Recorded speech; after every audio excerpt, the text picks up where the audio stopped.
place if you're here to dig in on how to bridge the gap and overcome barriers to become a data-driven association. Really, really important topic. We're going to give our friends about 10 more seconds to go ahead and find their seat and join us, and we're going to get started. And good morning or good afternoon, wherever you are in this bright, beautiful world. So lucky you, you are among some of the coolest AMS experts in our business. Lucky me, we get to spend time, and lucky you get to spend time with Denny today. And this is a really exciting one because data is driving so many of the decisions that associations are making.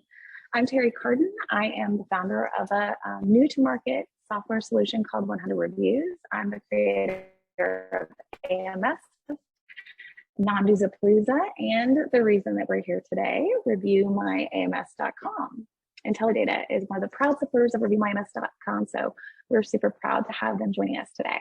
And for those of you that may not know, ReviewMyAMS is home to more than 1,150 end user reviews on more than 70 association management systems. Whew, that's like a real mouthful to say there. Very exciting that so many people have participated in that community. It's as simple as you give a review of your current AMS, and then once your review is published, you get access to read all of those other reviews. And when companies like Intellidata support ReviewMyAMS, it means that they stand for transparency in what can be a very convoluted, highly competitive AMS marketplace. And CEOs like Denny really get it. And they understand that the voice of users of AMSs are important. And they really have their ear to the ground on what's happening in association technology.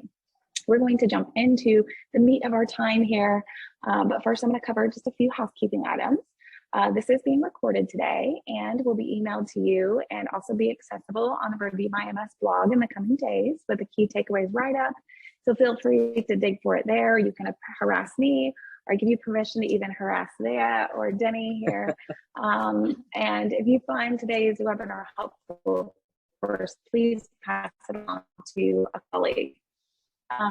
It is good for a CAE, so if you want half a credit for being with us today, you're more than welcome to message me, and we'll make sure that we get you a memo saying that you participated today.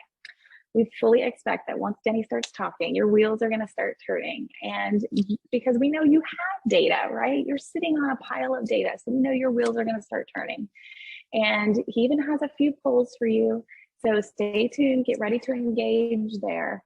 And he is prepared to answer your burning questions. So as you think of those questions, go ahead and drop those in the Q&A portion of Zoom, and we will do the best we can to field all those questions at the end of today's program. We know you have a lot of choices on how you spend your time, and we really appreciate you being here. We are super excited to jump in on this topic. And with that, I will share up a quote from Frank Lloyd Wright. He once said, "If it keeps up, man will atrophy all of his limbs, but the push button finger." Frank, we aren't quite there yet, but we do appreciate his enthusiasm for technology very early on. And with that little thought of inspiration, let's get down to today's business. And for that, I'm going to introduce you to my Intellidata friend, Denny. As a self-proclaimed entrepreneur and data geek, Denny is the brains behind Intellidata. He believes that there's always a story waiting to be uncovered in data, and these stories can unlock endless possibilities, answer this generation's complex challenges, and transform businesses in more ways than one. Denny has over 20 years of experience in data and has helped various associations and nonprofit organizations across various industries. He and his team believe in empowering associations and nonprofits by helping them understand and utilize data effectively. Using data, Denny and the Intellidata team continue to help associations grow and make a significant social and economic impact on the lives of families. I love that one, Denny, that you added that. Sometimes we forget about family during work. On the lives of families, consumers, and communities. Take it away, Denny.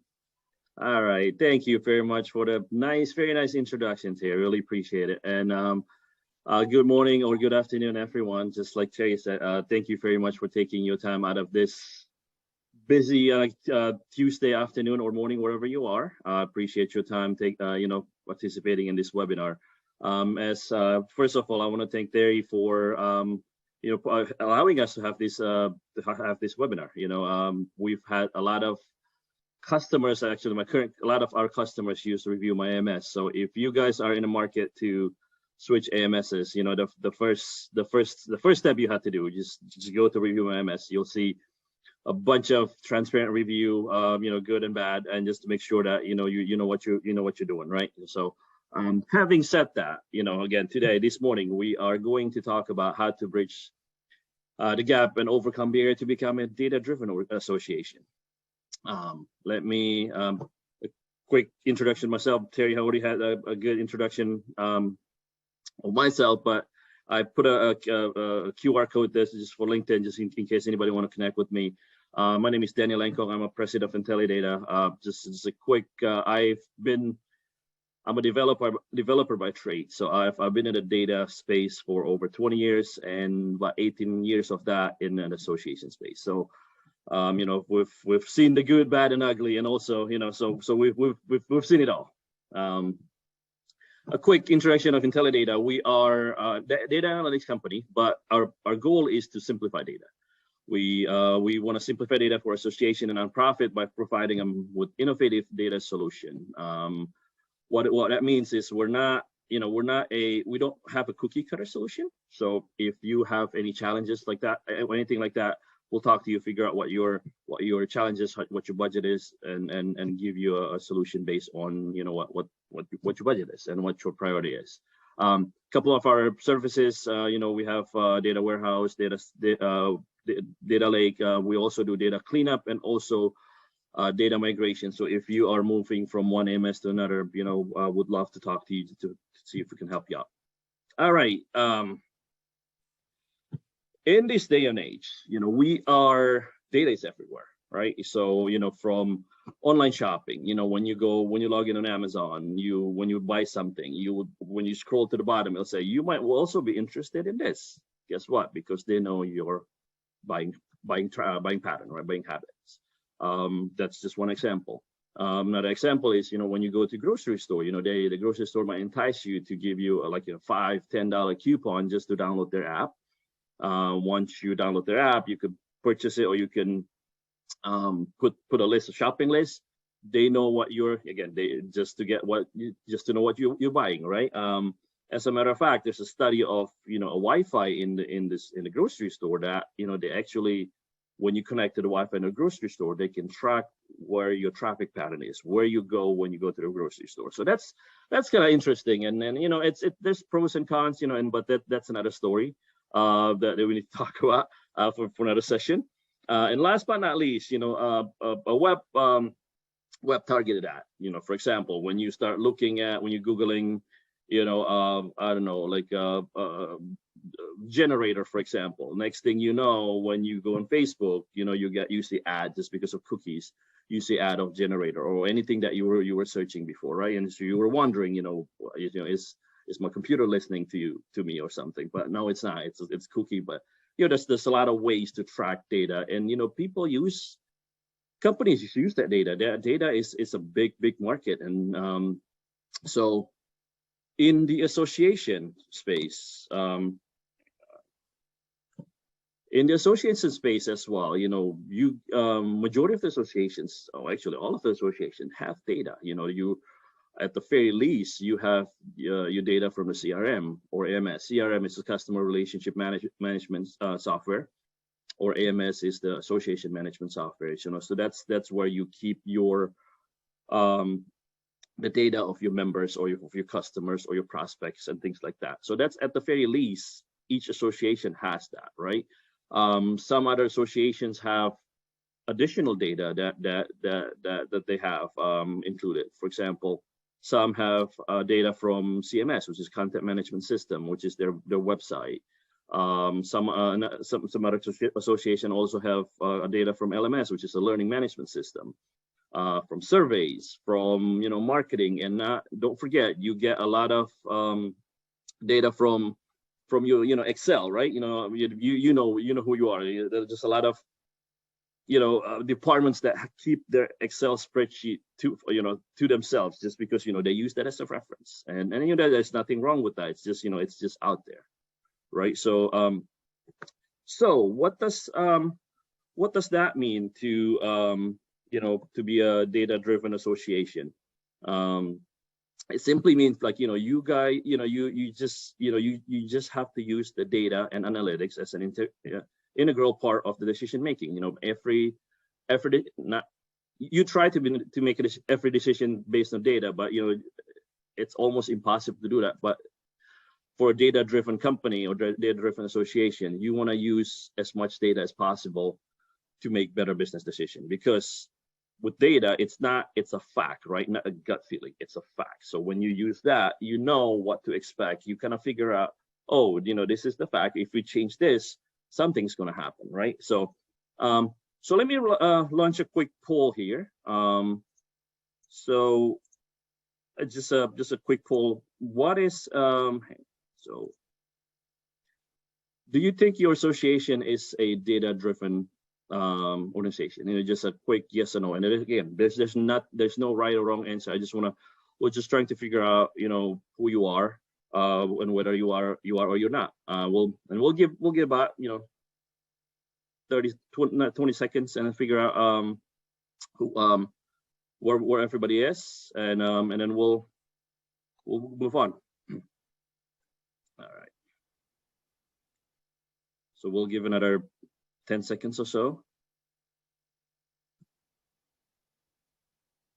And surprisingly, or maybe not surprisingly, I'm going to share the result. 100% of our participants today don't think they are a data-driven organization, which is, I'm not surprised, because I've dealt throughout my 18 years dealing with association, dealing with data.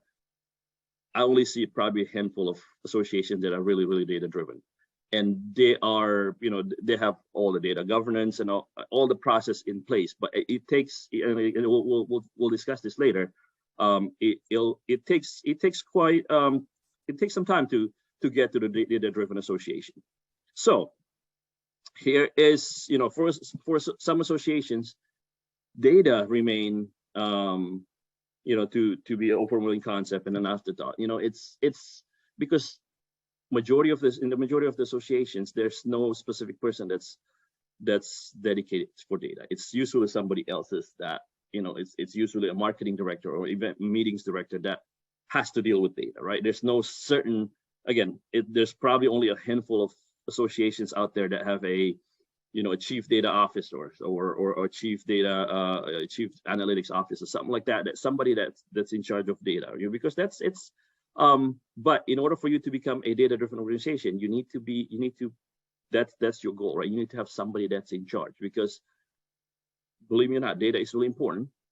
And to get the right information, you need to have the right process in place, right? So,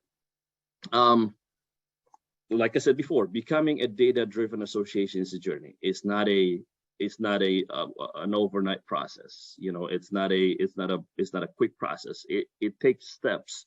And as a matter of fact, the next slide will tell you what it's a data maturity model, basically.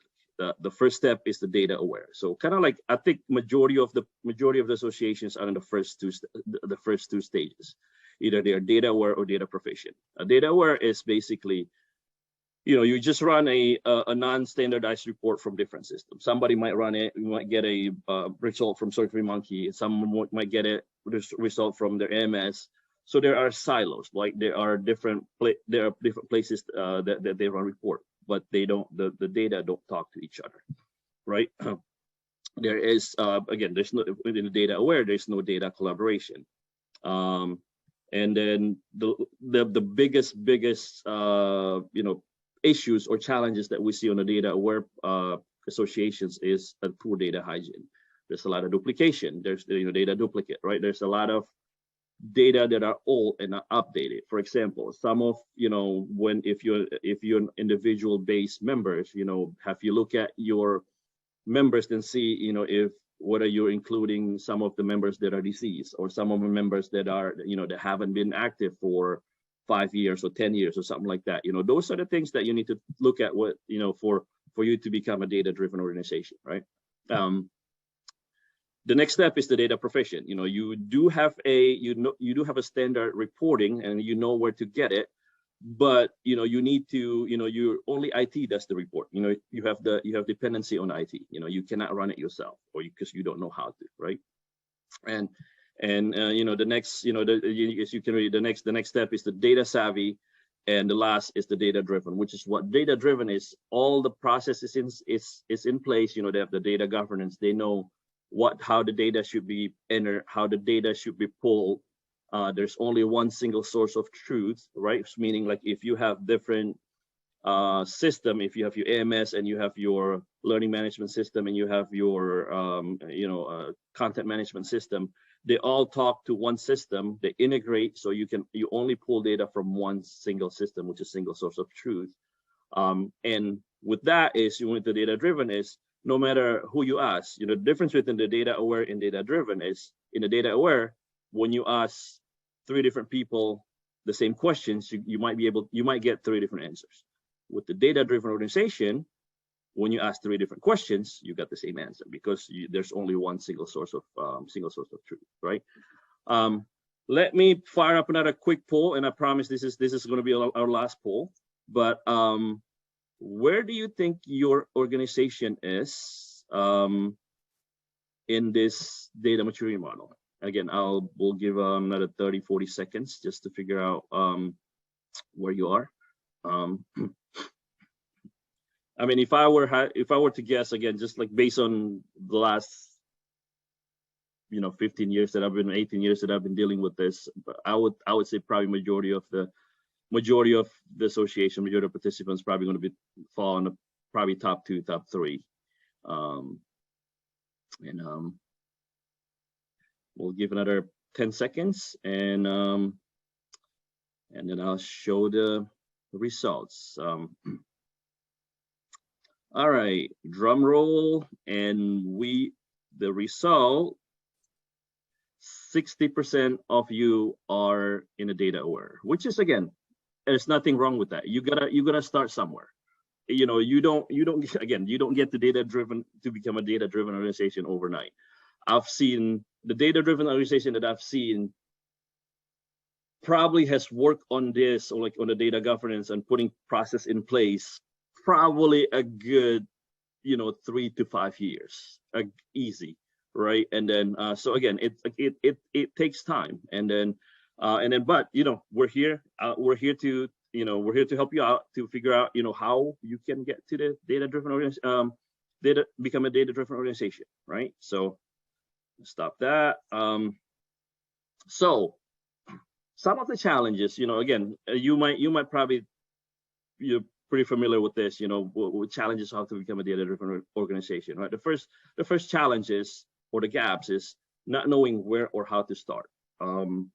There's data, it's somewhere, but you don't know how to get it, or you don't know, or you're not sure how to, how do I start, right? What do I ask? The second gap is unsure about where and how to access data. Again, similar to the first option is, you're not sure whether should I go to IT, should I go to, Susie in the membership department, or should I go to Joe in, meetings department, right? Again, the third gap is also in IT dependent. Majority of people that have challenges, the challenges that people see is they don't have access, right? So everybody, they don't have, or they might not have an IT. Either they don't even have an IT staff, or every time they need something, they have to go to IT, because IT is the only one that has access to the data. Because again, there might be different reasons, right? Just because maybe it's culture, maybe it's a company culture that IT is the one that's in charge. or maybe because nobody has asked, like, or nobody has even asked to be in charge of the data. So IT just assume that they're responsible for the data. Next gap is too many silos or too many data sources. Like what I said before, you might have different, your learning management system, your website, your SurveyMonkey, your Excel, you got different bunch of data that's not tied to one system. So you got too many silos. So you got 4 or 5 different numbers when you ask for when you ask for the same question, right? Next is the unreliable data. Again, the duplicates, the not data that are not updated, right? Things like that. It's very, it's very simple, easy win to address, but unless somebody does it, it's not going to get fixed automatically, unfortunately, right? And the last one is the lack of data champion. Again, we'll talk about this. In order for you to become a data-driven organization, you need someone to be a champion. You need someone to be in charge, or at least be enthusiastic about, hey, we need to look at the data. We need to take advantage of the data that we have, right? Here I'm gonna go over with 8 helpful tips to overcome barriers on your to become a data-driven organization. And I know we're running a little short of time, so I'm gonna run a little quick on this. But again, if you have any questions, feel free to ask at the end. So first is data assessment. This is very easy. So first, you need to assess where your data. This can be done by somebody in house, by an IT, or by if you don't have anybody that could do it, you can hire a third-party data solution provider. There's plenty. I mean, we do this, but there's plenty other people that could do this as well. In this stage, you need to identify what kind of data you have, what kind of data you do or you don't have, right? For example, if you're looking at your members, do you have the demographic, meaning do you have their education level, the income level, their gender and things like that. You might or you might not want to keep that, but knowing what you have and what you don't have, it's going to help, because when you start analyzing it, in my opinion, the more data you have, the better, because the more data you have, the more way you can slice and dice the data, the more way you can do a what if scenario with your report, right? Also in this data assessment is you got to figure out where are the data stored. Is it in your AMS? Is it in your is it outside the AMS? Is it in an Excel spreadsheet? Is it somewhere else on a OneDrive? That is it somewhere in a SharePoint? Things like that, right? Where is data stored? And if we need the data, how are we mining? How are we pulling the data out? How do we get the data so we can figure out what to do with the data, right? And last but not least is how clean is your data? Is your data hygiene? Do you have a lot of duplicates? Do you have outdated data that you might not use, right? So so do a data assessment. That way you know where you are. Knowing where you are will help you on where you need to go next, because you need to know what to fix and what needs to be fixed, right? So the second is what and I mentioned this before. Designate a champion. It could be you, it could be somebody else. It could be an analyst that's well experienced or that knows your association data, right? It could be somebody. A majority of the time, I see this as in membership or meetings or event department. They're the one who likes to keep track of the number.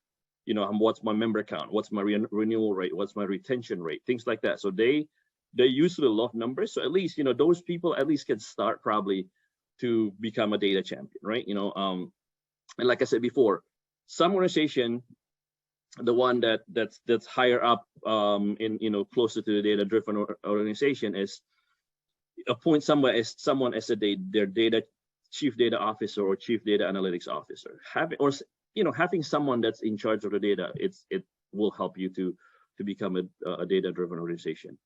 And the next step is start data literacy programs. Basically, telling people, hey, this is the data that we have, and this is what we can use the data for.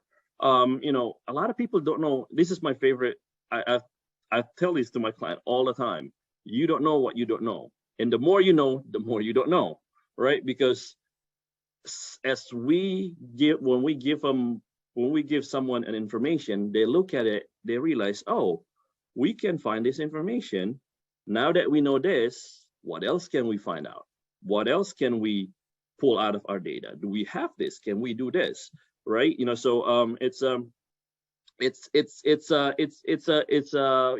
domino effect. When you show them something, it's just instinctively people will be curious and figure out what else they can do, right? And then last but not least is to review and assess the technology. So figure out whether you have an updated technology, whether you need whether you need to update your technology and things like that. But that's part of the step as well. Last is, the third tip is work closely with your IT team. Figure out where's the sources of the data. Can I get access? Who else can I get access? How often do the data get updated, right?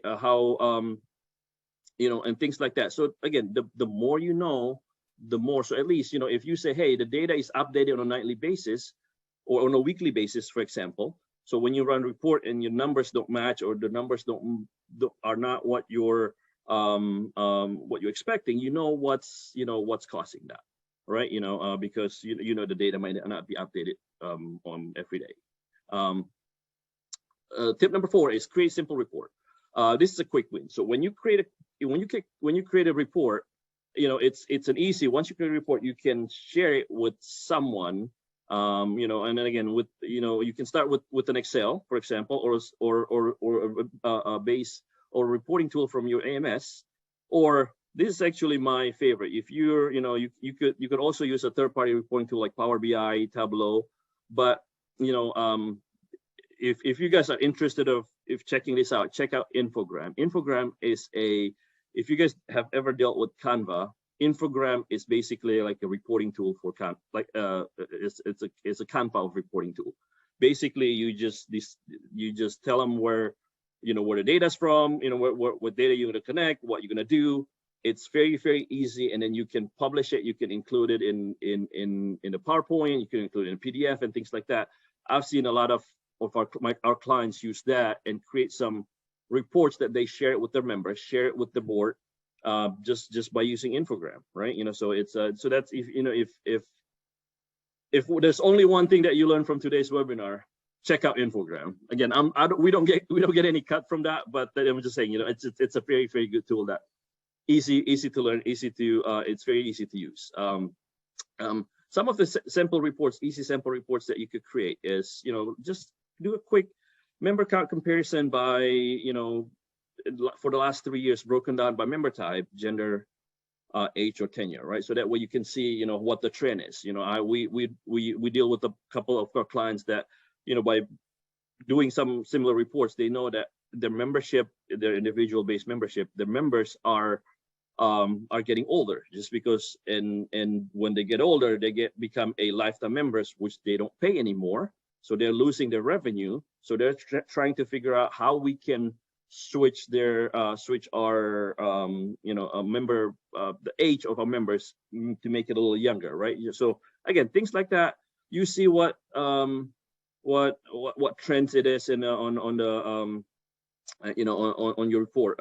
Another example of the report is looking at meeting attendees broken down by member type and primary address. So when you have a meeting, how far people travel to that meeting, and so you can figure out when to, where you're going to have to your next meetings, right? Something simple like that. When you share it with your membership team or with your event team, it's a valuable asset. When they see it, they're like, oh, wow, I did not know that. Or maybe I know, but it's just my gut feeling.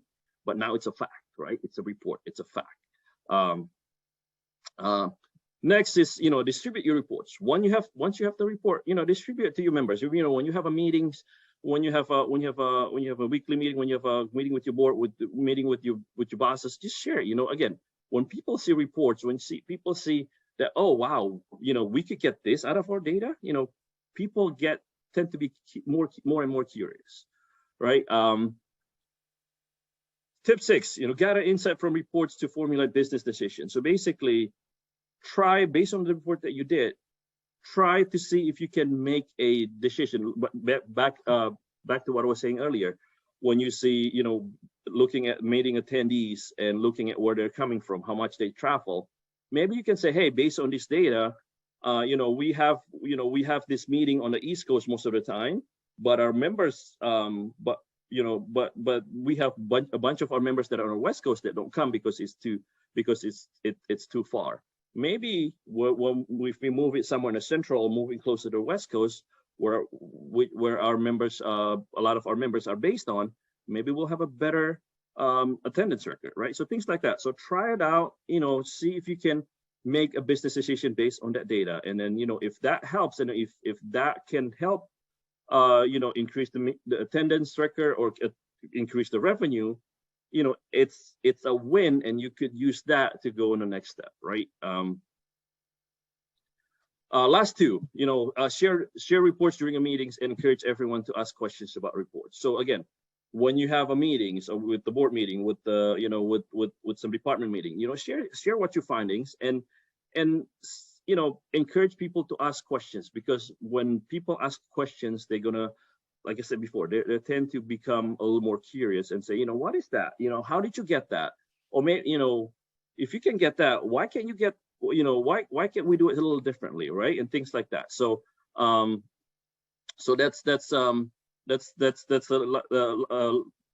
second to last tip. And last but not least is create an analytics user group. Again, all the associations that are data driven, they have an analytics user group. Majority of them, and maybe not formal, but they do have a group that comprised of people from different departments, and they meet either every other week or once a month, and they take questions from users, and they take requests from user, meaning if users want to create such and such report, they request it, and then the group will analyze it and figure out, oh yeah, we can do it, or we can't do it, or how, or what else, what's an alternative, right? So when you have an analytics group, it takes the burden out of your IT, and also people know, hey, if I want to know something, I can ask the analytics group, or I can ask those people, or maybe if I'm interested, I want to join that group because I am, because I want to help the association to become a data-driven association, right? So having said that, again, that's the 8 easy, simple tips that you could use to become a data-driven organization. Again, like I said, this is the recap of the eight helpful tips. And again, I know we are running out of time. We're 3 minutes over, so I'm not gonna, I'm gonna be respectful of your time. So if you have any questions, Hey, Denny, that was fast and furious. I'm gonna keep my right? video off just for the sake of my internet connection here. But obviously, you guys, Denny is our data nerd today, and he's got the chops and he gets associations. So if you have questions for Denny, I know he's happy to field them offline. But Denny, we have 2 quick questions. One is, what department should the data champion fall under? Usually it's either meetings or events or membership, but most of the time it's a standalone. But when it's coming from a department, it's usually coming from meetings or membership. That's what I would say. 90% of the time, those are the people that are the data champion. Gotcha. I loved how you, are kind of pushing for reports to show up at meetings and for the analytics team to be approachable, because that takes the scary out of reports. I know sometimes when I see reports, even from my CPA or something, I'm like, no, run away. But really there's a lot of power there. Well, one more question, and then we'll let everybody run. We know busy lives here. With the idea of reviewing reports together as a team or staff, do you have any insights or best practices regarding frequency? I would say at least every other week, well, at least every month, if not every other week, right? I mean, and again, you're playing with, you don't want to do a meeting fatigue, right? So I would say at least probably once a month. And the companies that we deal with that are data driven, usually they have it every month. But if needed, when if there's an upcoming event, for example, and there's a need for more analytics, they could meet more often. But usually it's a once a month kind of, brown bag kind of meetings, right? Yeah, so that makes sense. Makes sense. Alrighty. Well, did you want to add something there? No, I was going to say also, I was going to add something quick. With the reports, with the visualization, when you create dashboards, dashboards are very easy to consume. Something that when you show graphs and charts, people get mesmerized. People get awed by that. And when you do that, it's easier to consume rather than looking at reports. So if you want to start with the reports, start with some kind of dashboards and check out those infograms, because that they do nicely job on dashboards. Cool. Hey, Denny, if you have a chance, can you drop that URL of Infogram in the chat while I wrap this up? Yep. Or via somebody there at Or via. Awesome. Okay. So thanks so much, Denny, and the entire Powerhouse team at Intellidata for your supports and the insights on this timely and quite impactful conversation about what is possible around data. There's so much more there. But in light of today's topic, I found wisdom in a quote from a famous businessman, Zig Ziglar. You don't have to be great to start, but you have to start to be great. Y'all have a great rest of the day. That is awesome. Thank you so much, Sherry. Thank you. Thanks, Thank you, guys. Have a good rest of your day. Take